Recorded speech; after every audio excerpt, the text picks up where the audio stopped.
following program on Other Derana 24 is classified MA. It is intended for adults and may be unsuitable for children under 17. It may contain crude, indecent language, explicit sexual activity, graphic violence, or political ideology. Viewer discretion is strictly advised.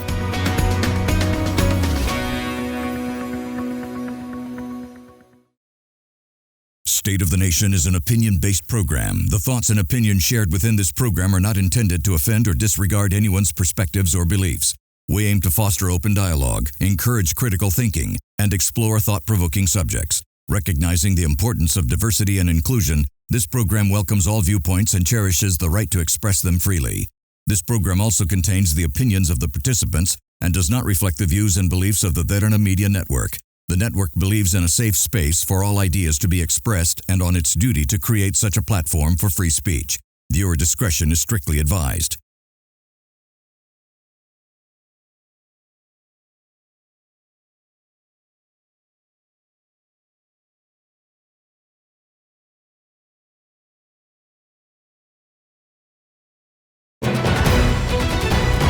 Tonight, Bonjour 2025. With hopes, dreams and wishes lit by 22 million hearts crosses to another year. There's only one dream that we all share across this island nation. A better life for all of us, be it Buddhist, Christian, Islam, Hindu, Sinhala, Tamil, Muslim, Burgher, black, white, brown, or whatever your skin color might be. We all want a life of happiness and content. With a new president, a new government, and a whole lot of hopes crosses into the unknown, hoping that 2025 will be the year that makes Sri Lanka to change for the better. But will it work? What are the changes? What are the challenges we really need to make if we are to see a prosperous nation? For insights, analysis, and opinions this new year, joining me is the leader of the Sarva Jana Balaya, Parliamentarian Dilith Jayaweera. Good evening. I'm Mahieash Johnney, and this is the State of the Nation.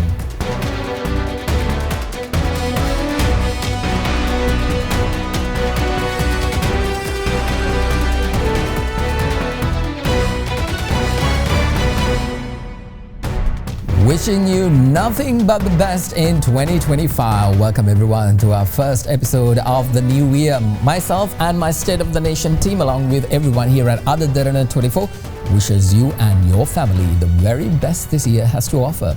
With good health, prosperity, and more importantly, love and happiness be the guiding light for all of us. Well, there's a lot to get through tonight, so let's get started. Well, the dawn of a new year is always a time for reflection and for hope. As we look towards 2025, it's natural to ask, what kind of a year will it be? We've faced challenges, navigated complexities, and learned valuable lessons in the past. In every corner of our nation, people have worked tirelessly, striving for a better tomorrow, and that tomorrow, we believe, is within reach. Today, as we continue to share warmest wishes with our loved ones for a truly exceptional 2025, but we hope the year not just of optimism, but of tangible progress. We envision a 2025 where prosperity is not a privilege, but a common experience. A year where the benefits of our collective efforts reach every citizen, regardless of their background or location. Where opportunity knocks on every door and where everyone can contribute to our nation's success. It's easy to be caught up in the daily demands, the everyday struggles.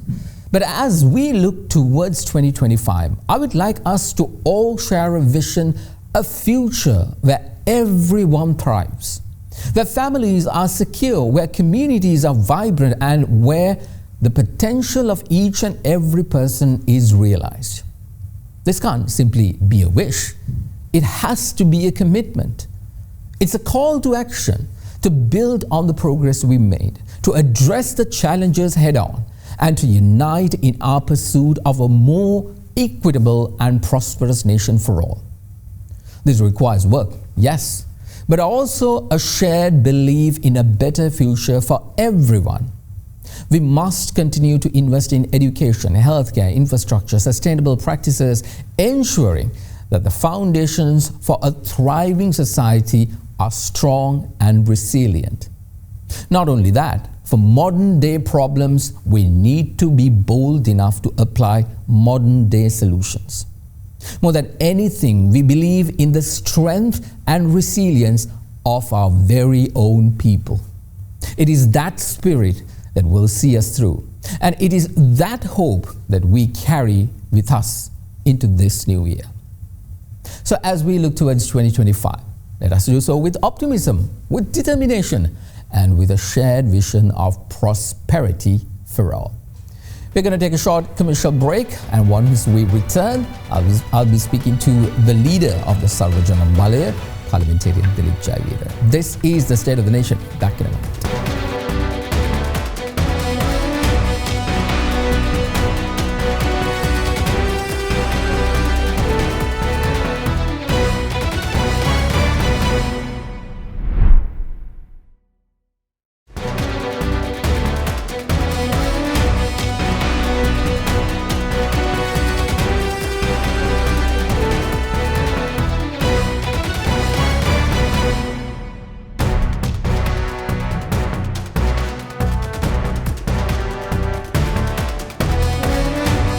Welcome back, everyone, to the State of the Nation. Once again, Happy New Year. If you are joining us tonight, a conversation which we want to have as to what's going to happen in 2025 and where should this country basically proceed. Well, as we saw, a lot of promises were made during the 2024 election campaign.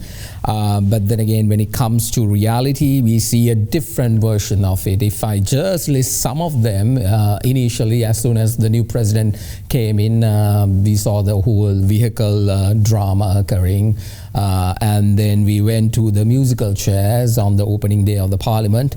And then apparently an episode of Doctor Who was going on within the parliament to figure out who's the doctor and who's not.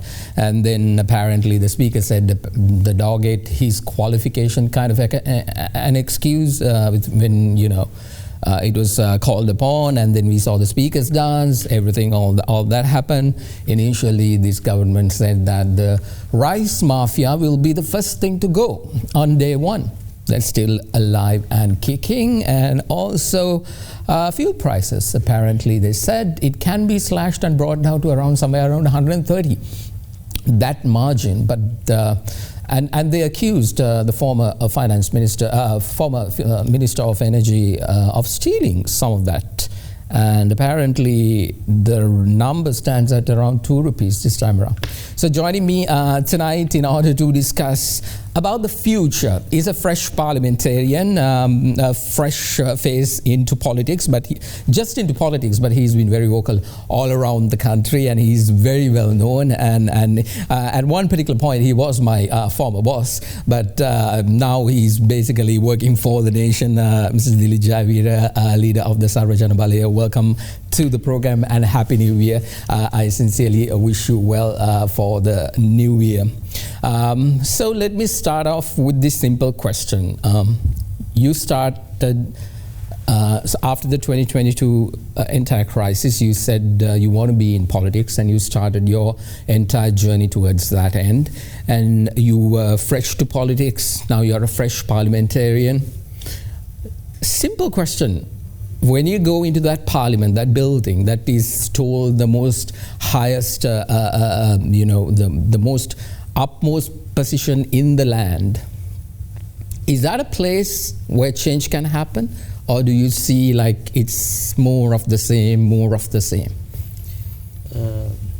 Mahieash, first of all, thank you very much for having me in this beautiful studio for the first time. Exactly, and that's another thing. 2019, we created this studio when you were the chairman of this, but this is the first time you're sitting. Thank you very much for having me. Mahieash, I must say, first, your question, though it's a simple question, answer cannot be that simple for one reason. See, as you know, the parliamentary is the place where the lawmakers are supposed to meet and to sort of make laws for the country. As much as it's a very beautiful building, I must say that, nice architecture. I think we can all be very proud of that building, designed by Geoffrey Bawa, Sri Lanka's iconic architect. And of course, it needs a lot of, I think, refurbishment. The first thing I observed. I mean, it's a national treasure that we have to protect. Exactly.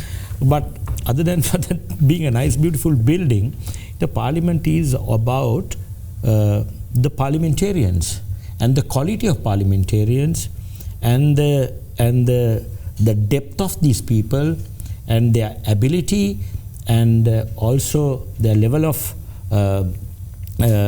interaction with the people of the country. See, you can't just say that we have a parliament and it is the quality of the parliament that we should talk. Unfortunately, this is an exceptional parliament due to this, as they call it, historic. I don't see it being very historic for very... Just the building. Other than the building being historic, because it's 159 MPs come from one single party, and then the criteria and the way in which that people have seen them to be in the parliament, I see the issue. First of all, the polarization, because they propagated one big slogan to say that the country had a issue for over the 76 years post-independence Sri Lanka. All the problems that they as they list down were due to the people who were in the parliament being incompetent, or they were not being responsible, or whatever. So as a result, they rejected the previous lot, the 225. Instead, they said bring in the fresh faces to the parliament, irrespective of their experience. But their main trust was the education. The doctors, the professors, the lawyers, the engineers, and they were promoting them with their always the title, the engineer, the professor, the doctor. During the campaign.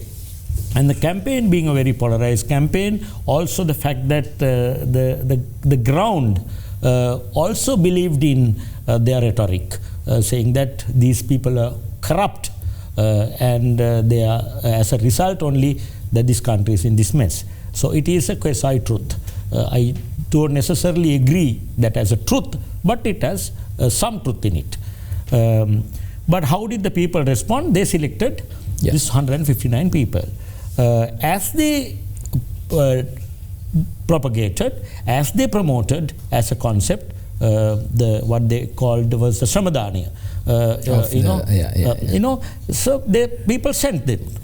Now I see them. Actually, I'm sure all of them, in conventional sense, they're educated.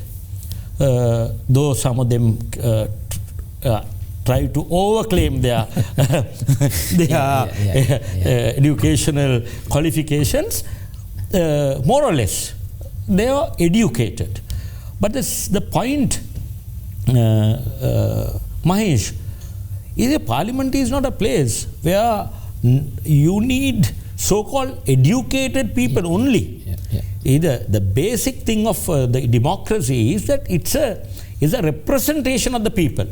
Whether they actually represent the ground, the representation of the ground in universally, it means something else. Here, just because they got this vote and came into the parliament doesn't necessarily mean that they represent the ground. Secondly, when you say politics does not necessarily mean that your traditional education qualification will give you a reason to be a member of the parliament, and that you are qualified to be in politics. So politics is again the human interaction, and to which extent that you can interact with the people on ground. Then previously parliaments the Sri Lankan parliament were 9 parliaments, had a wide distribution of people representation. And the education of them also was quite, because the last parliament also has a lot of qualified people. Very much so, Mahieash. Actually, I think more professors in that parliament, probably more doctors in that parliament. Yeah, lawyers. Lawyers and the engineers, all of them were there. But the point, Mahieash, my point is a pertinent point that I want to emphasize here is, yes, we could have had better parliamentarians. We could have had more honest parliamentarians. Yes, I agree. But the point is, see, if our country is to move forward, if this is the place where people are supposed to meet as representative of the people, I think the first quality that they should possess in this whole game is that how different that they can look at an issue or a problem, which perspective that they look at. So this is where the concept of creativity comes into the picture, and the skill of management and the exposure. So that goes beyond mere education. Because that that I am a lawyer, but it really does not mean that gives me a reason to be in the parliament. The exposure that I carry, probably in the arena of management and dealing with business and entrepreneurship and dealing with the people, that gives me a reason and to be a different parliamentarian, and so to say to satisfy the people's expectations of a new parliament. My point is that if you are not very different, the way you look at things, you will look at the problem from a similar perspective. And even if 225 people sit together, and if they can't see a different view from a different perspective to solve an issue or grab an opportunity, then you are at the same place. We see that in this parliament, the 10th parliament, Dilith, because earlier these people who are now in the government were seated in the opposition, and they had this same excuses saying corrupt and this and that, and we are going to, on day one we're going to change all this. And when they come into power and people not just give them mere power, they gave them 2/3 majority.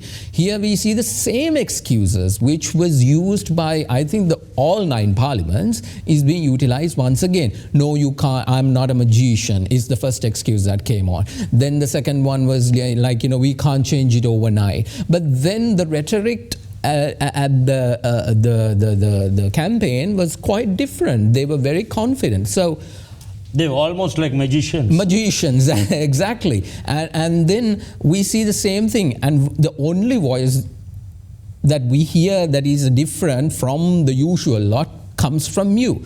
How are you going to make a change in this lot? 224 individuals are thinking in the old way.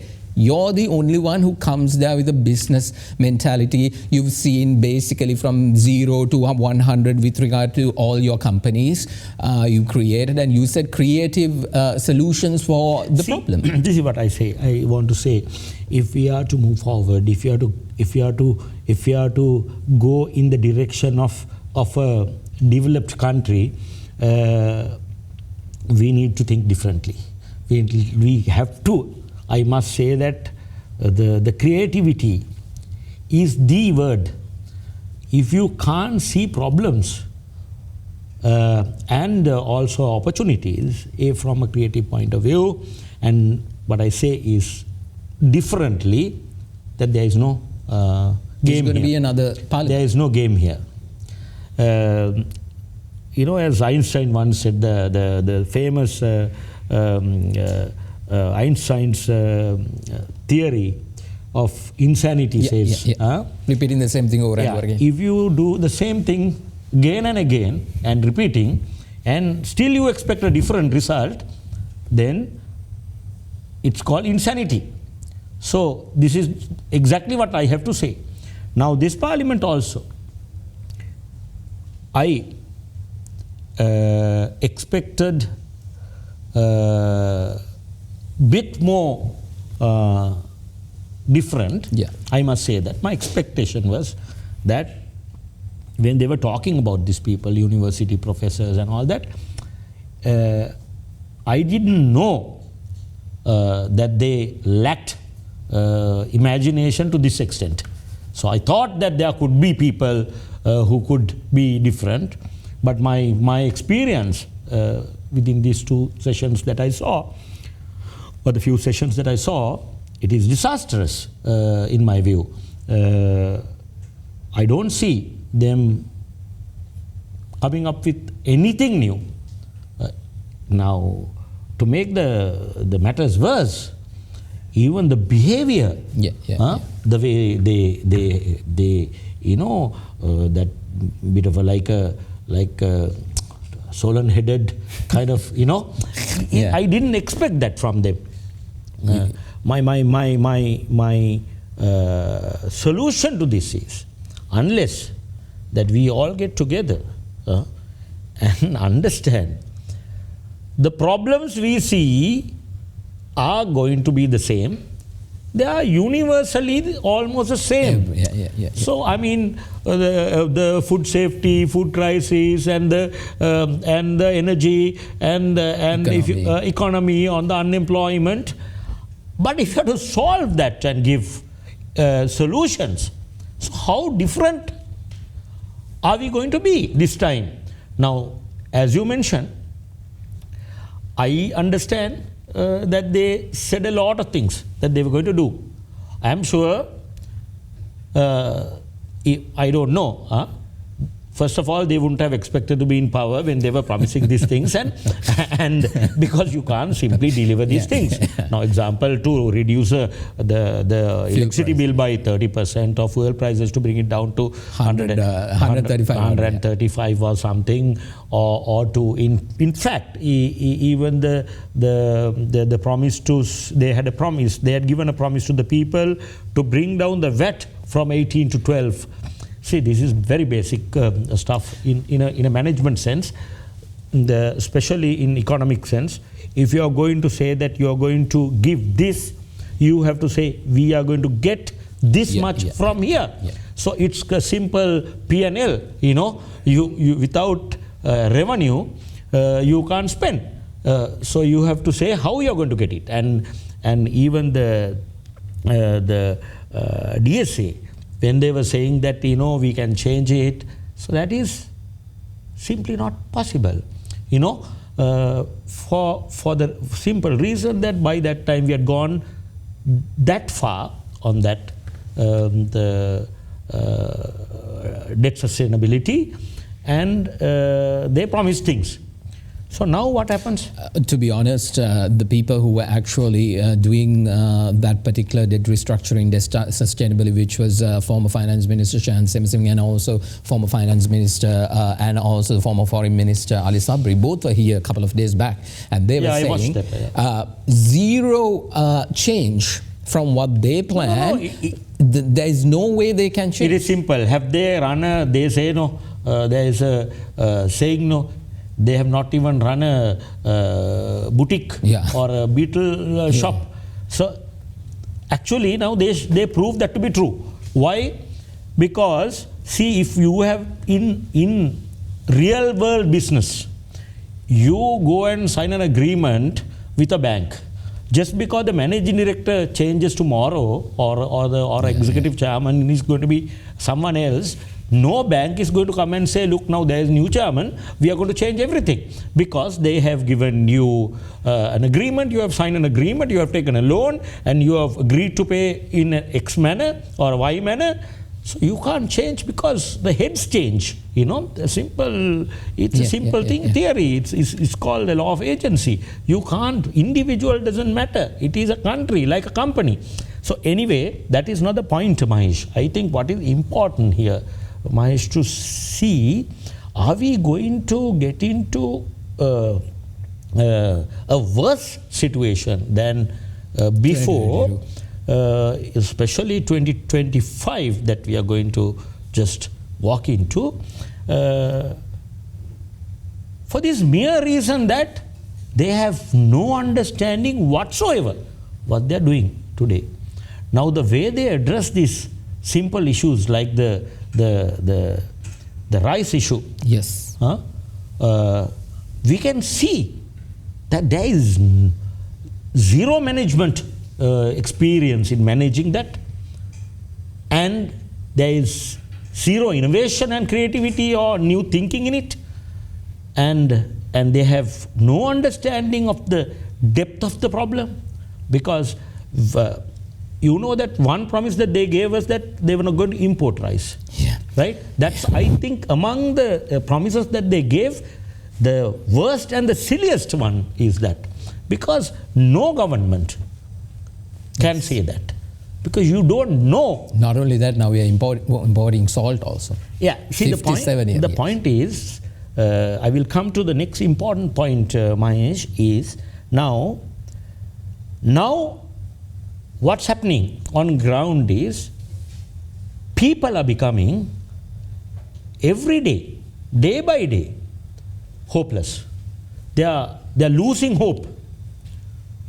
When people of a country lose hope, that means our human capital, that's our human capital, the one who will get into the paddy field, the one who will go and do our, let's say, road construction work or building construction worker, to a government servant or a doctor or an engineer or anyone. So you have no motivation and you have no belief, you know. Yeah. See, a nation without hope and belief, yes, is the issue, because they said a lot of things, people had a lot of expectations, and their delivery is so low in terms of quantity and quality, then people are reacting negatively. So we need to solve that problem. See, this is why, Mahieash, I've been saying right throughout my campaign, the presidential campaign and also the general elections campaign, if the government does not, if the government in power does not have a central strategy, you have to have an integrated central strategy on which that they would work, take decisions. You can't do daily basis, ad hoc basis. Okay, now there's a rice issue. Okay, we'll solve the rice issue by importing some rice. So then what happens to the agriculture? Our biggest section of agriculture is paddy. So what will happen to the farmers? What will happen to the support services? What will happen to the millers? What will happen to the people who work in this industry? All these have to be tackled with the national strategy. Because when you say health does not necessarily mean by bringing medicine, having hospitals. That involves food. Then the quality of food or the distribution. See, I know people just didn't take that very seriously, or we failed in communicating it that quantum or that level. But I'm saying, even this government, or any government for that matter, across the world, the governments who have done well, they have done well due to their strategic plan that they possess in hand. They have a national strategic plan. This is without a plan. A lot more to discuss with the leader of the Sarva Jana Balaya, Dilith Jayaweera, Parliamentarian Dilith Jayaweera, with regard to how we can improve the economy, what kind of new solutions we can bring into the country. Look, various other places that has gone through the similar type of issues, but they came out very well. There are lots of examples all around the world, and the very reason why we are not actually learning from that. No politician seems to have the guts to push the country towards some kind of a different approach. Let's take a short commercial break. You're watching State of the Nation. We'll be right back.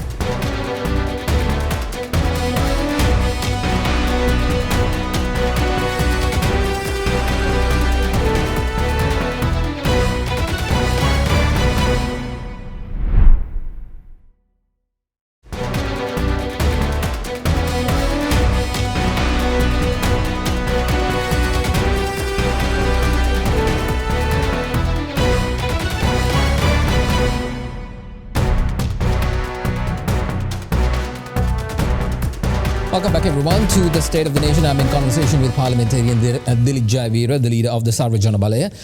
Dilith, very quickly now, since I came to this organization, I think I came back in 2018, and since then I've known you as my boss, and we've worked very closely in terms of, even constructing the studio, lots of other projects. It was very surprising for me when you said you want to go into politics. Very quickly, because there are a lot of main issues that I actually want to discuss with you. What was the reason for you to actually say no? Because whatever said and done, it's not as if, it's going to be easy in politics. So why? See, Mahieash, though I was not in active politics, I was quite active in politics. In the sense, from my childhood, my university days, I was like a very active in politics. I was very active in politics. The reason being, I always believe that it is every human being has an obligation to push the society, towards betterment.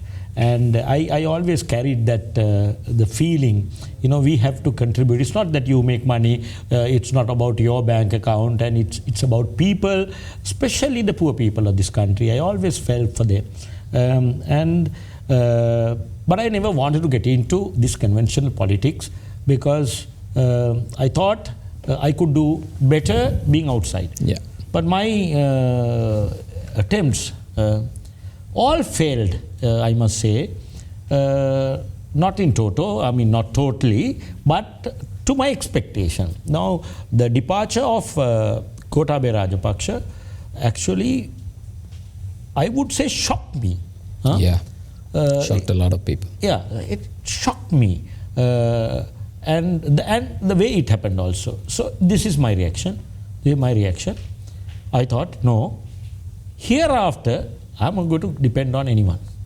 I will be getting to the pool myself, I know I am getting into the pool from the deep end, true. But otherwise, when I'm convinced that I can't do much being outside, so I got into politics. And I just got into politics, I got into politics with a clear vision for the country, that is to build a happy nation, and to back that comprehensive strategic plan and political ideology behind that. Also, I think with quite a lot of support from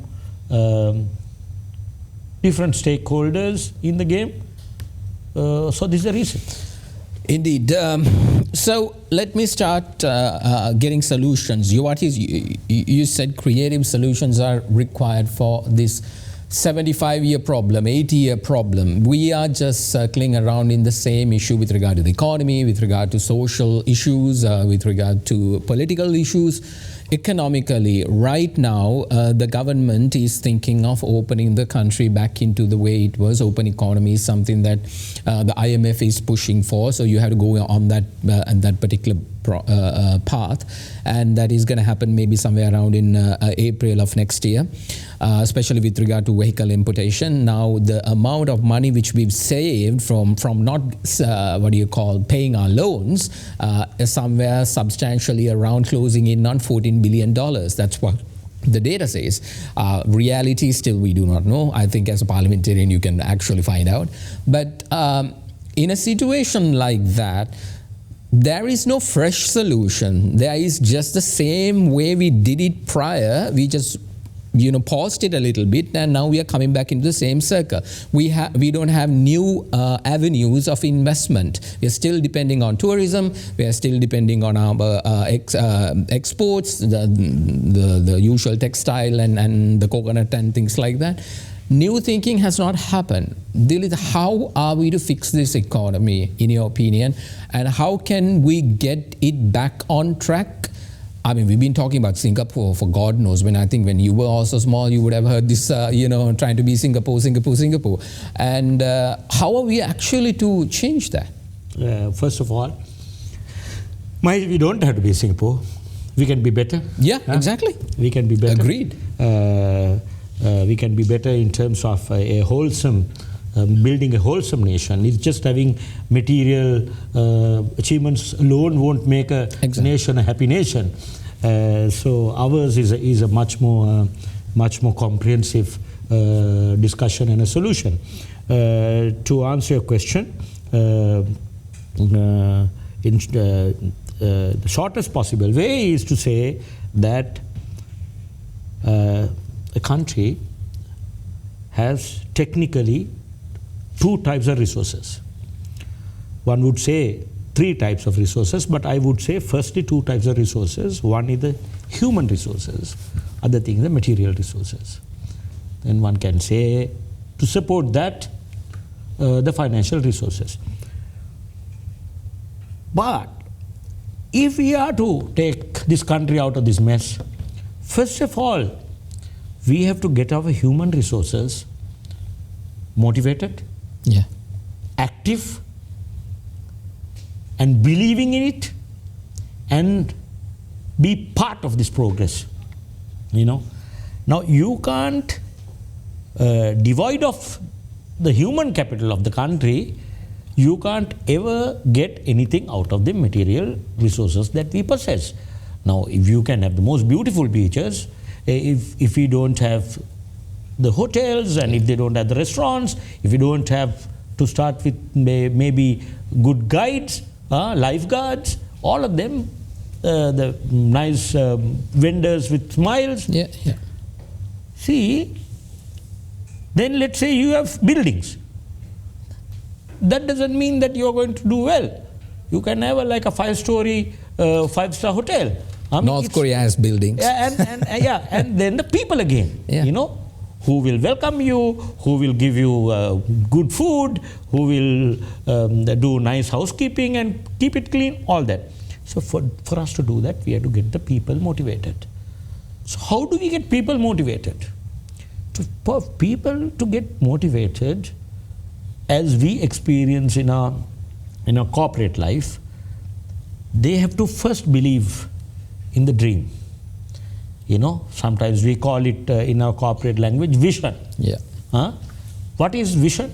Vision is a dream, shared dream among the stakeholders. They all believe in that dream. So they wake up in the morning thinking that today my part of contribution towards that dream is this. I will catch fish. I'll catch more fish. I go to the paddy field, I'll work a little harder. Or I'll work a little smarter. So first thing is to get the people motivated. We have lots of limitations, because at the end of the day you deal with people, and we have traditional reasons, we have cultural reasons, we have educational barriers, we have lots of barriers. So how do we overcome all that? So if we divide this exercise into three, like a short term, we have to communicate to them. I don't know whether Mahieash remember when we were fighting the war, the campaign that we launched. I got the opportunity to run the campaign. I got the opportunity to conceptualize the campaign. I'm actually very proud of that, the product. See, we motivated people. We gave them a hope. This is a winnable war. We are going to win the war. So it's not only the soldiers who got motivated. The whole of Sri Lankans, irrespective their race or the caste or the religion, or all of the Sri Lankans believed, okay, we are going to win the war. It's a integrated campaign we did, and people responded to that. So in the short term, we need to motivate people. I'm very generously sharing this idea, expecting Anur Kumar to grab something from my ideas. You can't, first of all, they have got something close to 45% of the let's say close to 50%, let's say, they know that 50% of the people are not ideologically believing in what they said, to start with. So you have to tackle that 50%, because that 50% is also the people of this country. Absolutely. So you have to win them, and their own people. Now they voted thinking a lot of things and then they are not happening and they have lost hope. So we have to now somehow or the other repair this thing and to give them some hope. So to answer your question, economy is not an isolated element of a government or a country. Economy is an important element of the country, but to tackle the economy, first you have to get the people motivated into action.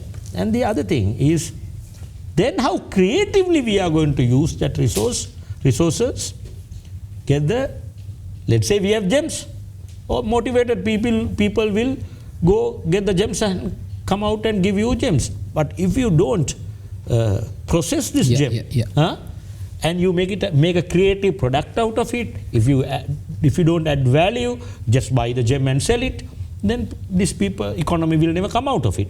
So then that is the other aspect of it.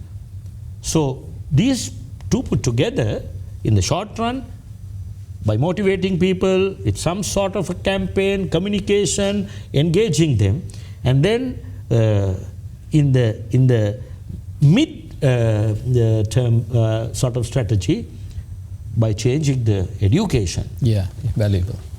Education is key to this. So today we have become less creative, as you could see in the parliament itself. The doctors, engineers, all those guys, they lack creativity. Why?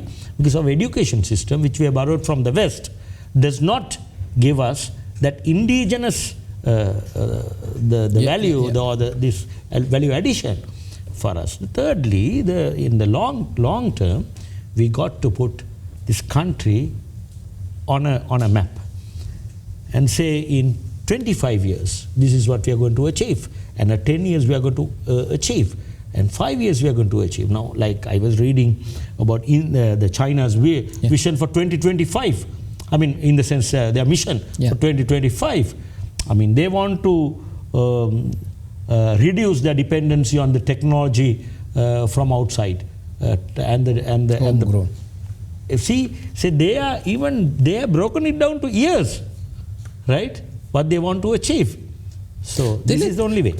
2019. Yeah. This little hope that you said, motivating the people, getting them back on track, loving this country, it happened. It happened. We saw people came back with very different to the outcome. Right. This, as they call it, historic. We will say a big mandate that these people got. They also got a similar mandate, Gotabaya Rajapaksa, and a bigger mandate, I would say, because they still couldn't. In a way, bigger mandate. But the outcome of the people. Yeah, they were. See, if you remember, people were highly motivated at that time. Unfortunately, they themselves ruined it. No, that's what I wanted to ask. What went wrong there? Because that is the lesson to learn. Now, if we are to go and absolutely do the same thing, get our people motivated, ask them to come back, let's make this country workable for each and every one of us. They would say, hey, hang on, 2019 we did this and everything went down the drain. So what was the lesson there where we can actually learn and make sure that we will never repeat that again? See, that is in a very exceptional situation, and I hope and pray sincerely that it will not be repeated. My problem with young Namal is also the same, because what really happened, and I'm very open about it, is Gotabaya was a person who was very sincere towards a cause, and today no one is in fact criticizing him being corrupt or anything. Yeah. He was quite sincere. I would say relatively more innovative and creative the way he tried to solve the problems. But this family factor, the involvement of the family, and I would say in its raw form, if I am to say, the Basil and Namal, they wanted to take it back to that traditional track. And so to say, they thought, okay, Gota will do 2 years, 2.5 years, we will take the power back from him. So then it became a conspiracy, and along with that, people lost faith. Now, example, when Gota was forced to appoint like 4 members from the same family to the cabinet, people lose faith. And when Namal Rajapaksa gets 5 ministries and another ministry on top of that to overlook the rest of the ministers, I mean, people lose faith, you know. And when we had a lot of faith in the digitalization, this project was under the president. Yeah. And one fine day we hear that he's also been given to family member Namal Rajapaksa. So you lose faith, then it's the same situation. Then how can we be motivated when we have lost faith? So that, of course, when they never thought that this would escalate to this level. They thought it was very easy. Frustrated Gotabaya Rajapaksa would leave, and then Basil can become the president, and Namal can become the prime minister. This is like a fairy tale, and they believed in this. But alongside, geopolitics started working. Absolutely. And they started looking at, there is a super opportunity. Then they walk into the system. Then the other elements walk into the system. Along with that, of course, I must say, the Sri Lankan people also panicked.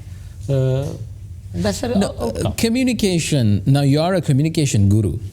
So you know the value of communication and making sure that the correct message goes to the people, like down to the ground, because if not, they will believe some BS, and then here we will be in point zero. So in a situation like that, geopolitics is not something that our people understand, especially involvement of America and how China's play, India's role, all those kinds of things. I know personally you have met all these ambassadors here, you've spoken to them, you've known them. So in a situation like that, if you are to give an advice to this current administration who has no clue in terms of governing, who have no clue in terms of geopolitics, because we really don't see that. That is a very serious issue. Exactly. So in a situation like that, what would be your advice, saying, please, you have to make sure these kinds of elements are taken care of? It's good that the president went to India first, and I think in January he's going to go to China, but that merely doesn't mean everything is okay, because there's so much of other stuff that's happening underneath. So what would be your advice? Mahieash, it is a very important area of governance, running a country in today's world, as we live in a completely complex, globally connected world. Now, the past mistakes we can't correct, because I think NPP fundamentally made some errors in approaching the important members in this geopolitical game. If I am to say, we should understand the importance of India. But from India's point of view, the least that they would expect from a responsible government is some sincerity, some trust. So the way I see it is, they have lost that trust. So they have to rebuild that first. The way I see it, because, see, it's not like flirting with rest of the superpowers. If they feel that these guys are not trustworthy, we can't believe their words, we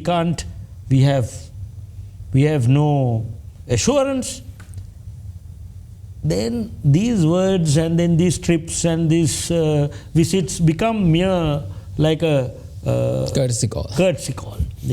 They have to really work on that, because, see, progressively speaking, India is an opportunity for Sri Lanka. Yes. It its traditional belief of the JVP was that they were going to, come and take over Sri Lanka, and that that theory of Indian expansion theory. We're going to be a state of India. We are going to going to be a state of India and all that nonsense. But if we want to be positive about our country, and if we believe in our indigenous resources and beliefs and our own nation's personality, we got to deal with them, of course, from a position of strength, not from a position of weakness to go and say, we need this, we need that, We have to say, look, we want to work together with you. You are an opportunity. Because, almost 1.45 billion people are just 1 hour away. Yeah. And also culturally, we are so connected. If we look at it as an opportunity, only you see the opportunity. If we see that as a threat, we keep seeing this as a threat, then we behave differently.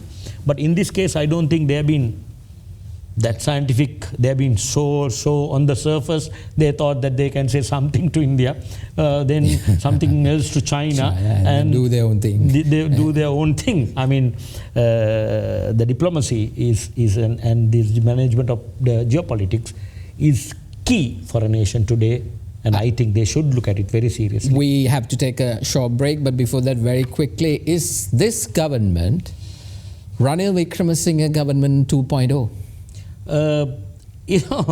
I would even say that this is Ranil Wickremesinghe himself running the country without sitting in that chair. I don't see any difference. I mean, as I've been saying in my discussions, I think my reading is that it is him and him alone. Let's take a short commercial break. I'm in conversation with Parliamentarian Dilith Jayaweera, the leader of the Sarva Jana Balaya. A lot to talk about with regard to this, especially this nationalistic aspect. It has now become a pariah word in Sri Lanka, and there's a reason for that, and understanding the gravity of it is very important in order for us to proceed as an independent nation. This is the State of the Nation. We'll be right back.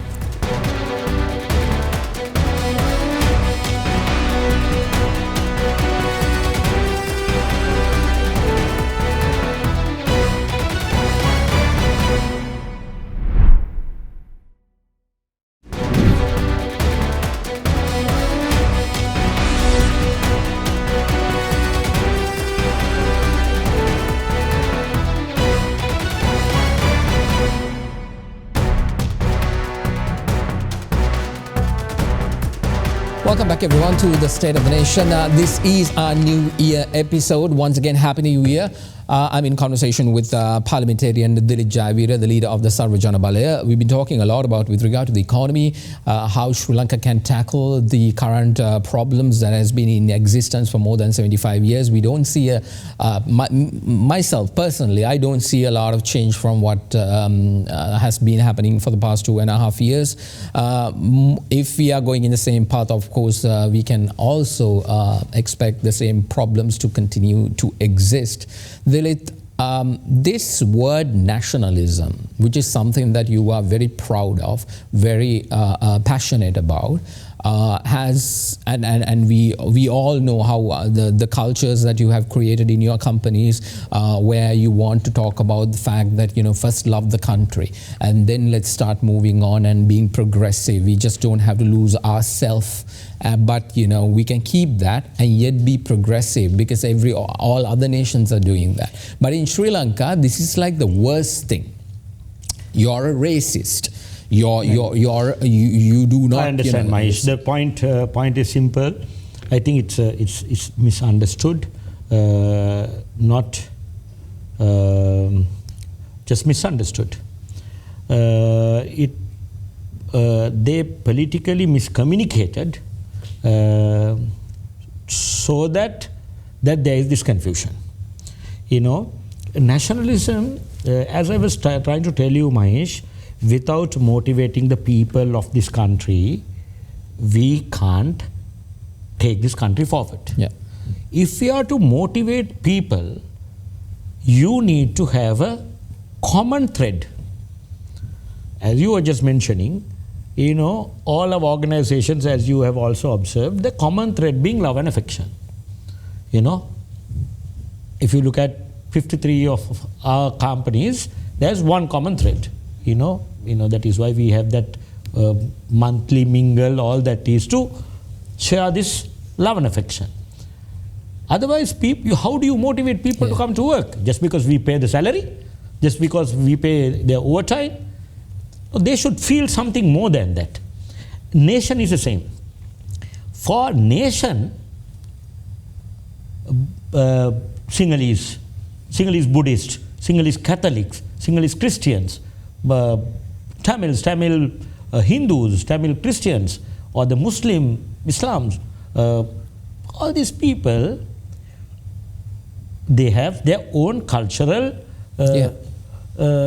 identity, their own identity. And when it comes to the country should have a common thread, so that all of us, irrespective of your race or religion, to come together. What is that concept? It is nationalism. What is nationalism is the important thing. I agree, it never got properly defined or interpreted in the past. I think that way Sri Lankan politicians are responsible to an extent. But world over, nationalism means that each country has its own historically relevant civilization. We can say that, a civilization or a culture. To make it simple, we say culture. So culture is in fact divided into two. Historically, how has a country got formed? The people, their traditional values, how they started as a civilization, over the generations, they have carried certain values.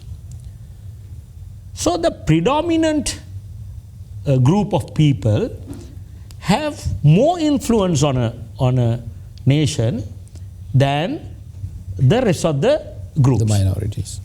I wouldn't even call them minorities. In fact, I don't use the word minorities. Actually, Sri Lanka does not have a majority-minority business. We are all the same. I will explain that to you.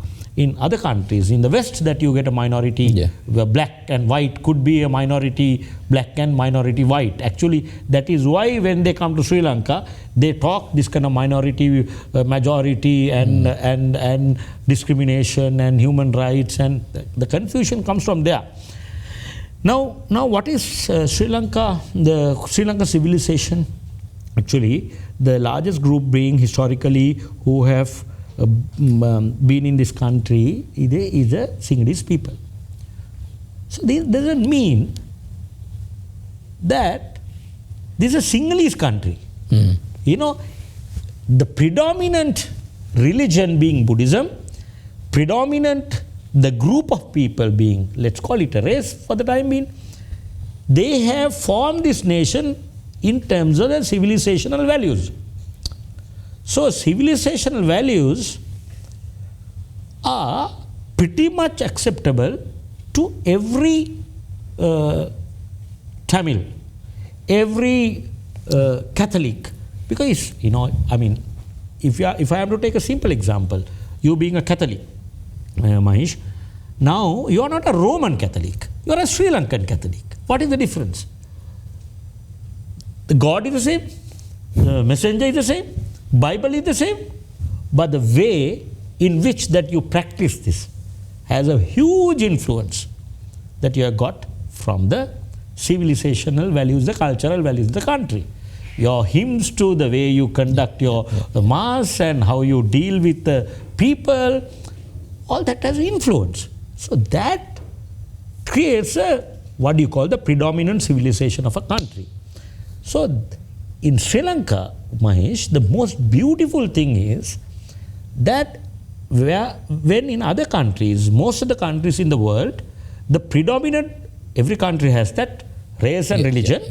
The predominant religion has been always either Islam or Christian or Judaism, mostly. Then in countries like India has Hinduism. But now see, Sri Lanka being a civilization wherein which the religious element comes from Buddhism. Buddhism is actually not a religion in that sense. Yeah, it's a philosophy. That philosophy propagates that there can't be difference due to caste or creed or anything that you get from the real philosophy. Birth. Yeah. So when we talk about Sri Lankan nationalism, what we should take forward is that we are one of the few countries in the world where we can really live together. It is not that conventional, the secularism. I and our party, especially we use this concept called inclusive nationalism, just to sort of give more emphasis onto the inclusiveness. See, I studied in a Catholic school. I am being influenced by that, the Catholic background, the church, the mass, the Bible, the kind of friends that I met. Why? Because I had the opportunity. Actually, I was very fortunate, and we can really blend together because I can go to church anytime because there is no conflict between my Buddhist the philosophy and your church. Yeah. The teachings are the same. In a way it's the same. The other way, now there is no restriction because Buddhism does not carry that like a Bible kind of a book where there are lots of rules and the things to say, you do this, you do that, you do this, you don't do that. So what I'm trying to say is the nationalism is Sri Lankan nationalism is the concept that we can use to bring people together and use this concept for economic prosperity. I mean, to market this, to sell it to the world in terms of tourism product. It's a unique nationalism. So we sell that. We can convert that to dollars. We can motivate people without spending money, just as when we, let's say, play cricket match against India or against England. What do we promote? What should we promote? Nationalism, Sri Lanka. It is sad that some people, a section of the people, they get confused with these two words, nationalism and racism. Racism believes that you are superior. Here we say the opposite of it. We are all the same. So, Mahieash, it's good that you asked me that question. I try to sort of say this to everybody, but unfortunately, what happens is the Western definition of nationalism, when they come to Sri Lanka, they see it as sort racist of, thing. They try to sort of say, because they historically have gone through real problems. So that is why they see this as an issue. I think in terms of if they really want to sort out racism in their own country, they should actually look at Sri Lanka. Sri Lanka is an example to the rest of the world, especially to the West, in making sure that there is a long-lasting secularism. It is not secularism per se. I in fact call it NGO secularism. That they made it like a commodity that they can sell. We promote secularism. Finally, we need to wrap this up. Dilith, a young person who's just coming out from school, he or she wants to do something for this country. Politics is not appealing for them, because getting into politics means you have to go through this mud ring of things. I'm pretty sure you're experiencing that right now. But what I'm trying to say is, what can you tell a young person who is watching this right now, who wants to do something for this country, or thinking whether should I go into the UK, or Australia, or some other country because my life is going to be better there. What is the message for them? No, see, every one of us, especially the youth, has a huge role to play. Their contribution can come in a big way where they also get immediate returns by making sure, for example, the way now I see this Clean Sri Lanka thing, which I think they haven't understood conceptually. However, let's say a simple thing of cleaning this country. By keeping this country clean, you get immediate benefits, because let's say from tourism point of view, I mean beauty point of view, your happiness point of view, everything. But broadly speaking, if they can think differently, if they can think differently, everything, if you can see it as an opportunity, and you try to exploit that opportunity, and every time you do something small, creatively, differently, you add so much value to the nation, and you are an immediate stakeholder. You are a beneficiary, being a stakeholder of that. So we have to tell it's a team game. Yes. This country is a team. All of us are a team. One big team of 22 million people. The youth should take the forefront and the leadership, because it's about them.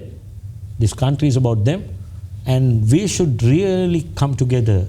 And youth could be the real engine, who will drag all these compartments and move forward at the speed that they would like to see this moving. So the youth, my whole trip is about youth. In fact, I built the whole party on the basis of that. It should be a youthful approach. It's not about me being youth or you being youth. It's a youthful approach, because our primary target group. You were not talking about age or anything. You were talking about the different thinking that needs to come in. Them. It's all about the youth. It's completely about the youth, because they only can be the real influencer in the change of Sri Lanka. Thank you very much. Dilith, it's been a pleasure talking to you, especially on New Year's Day, to have this conversation, being a person that I've known for many years, and it's been a pleasure that you actually came and sat in front of me and had a discussion on New Year's Day. Once again, Happy New Year, and all the very best as you proceed being in our nation's parliament for the next 5 years. Thank you for coming. Appreciate it. Thank you, Mahieash Johnney, for inviting me. Well, that's all the time we have for you tonight. Once again, Happy New Year. Let's hope 2025 is the year Sri Lanka makes that small change where we're going to be better than Singapore. That is basically what we have to think about. Think differently and also act differently. Thinking is just not enough.